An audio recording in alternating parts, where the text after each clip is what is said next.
if I go back in our history, we helped designers get recognized. It's in my blood.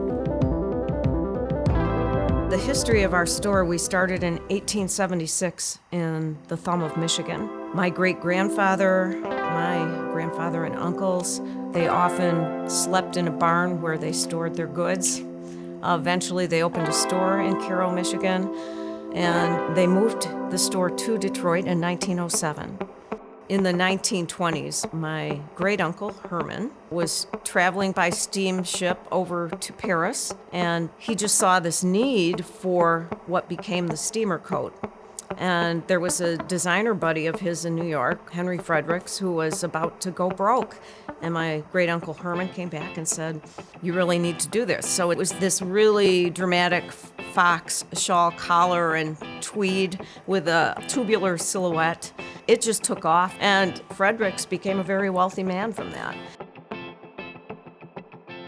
Another example is my dad helped to start the career of Calvin Klein. He was designing suits and coats back then, and my dad took a risk and decided to just carry his line in full in the stores. But that's what we did. We took risks on people. Originally, we were in the building where Hudson's was, and we moved up the street to the Washington Arcade building, where we were there through 1979. It was just difficult times to be sustainable as a department store. Jacobson's, B. Siegel, even Hudson's, all of them are gone. Everywhere I go, people would hear my last name and say, "Oh, are you connected to the store?" And then I'd say yes, and then people would be, "Oh, I love to shop there." And Steve, my husband, said, "You know, the brand is still alive, and it means a lot to people."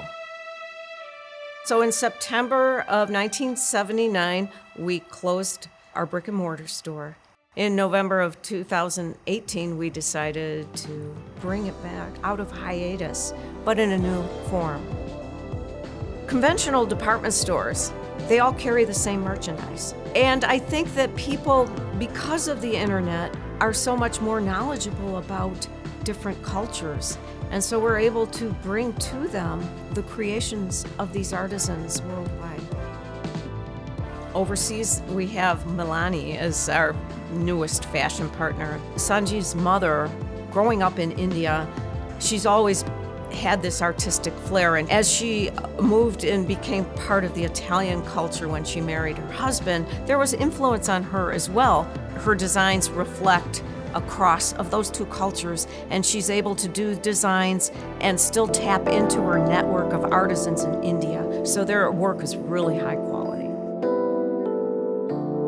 For the Detroit-based designers, Dana Keaton, for example, and Brianna Williams, as a department store, we consider that they have a full department with their own brand page within our store. Their merchandise is also interspersed within our collections. So say, for instance, if you were looking for a dress, if you looked in under the dresses collection, you would find Dana Keaton or Visual Noise Detroit or Alchemy Detroit, and you'd find their department and their entire collection.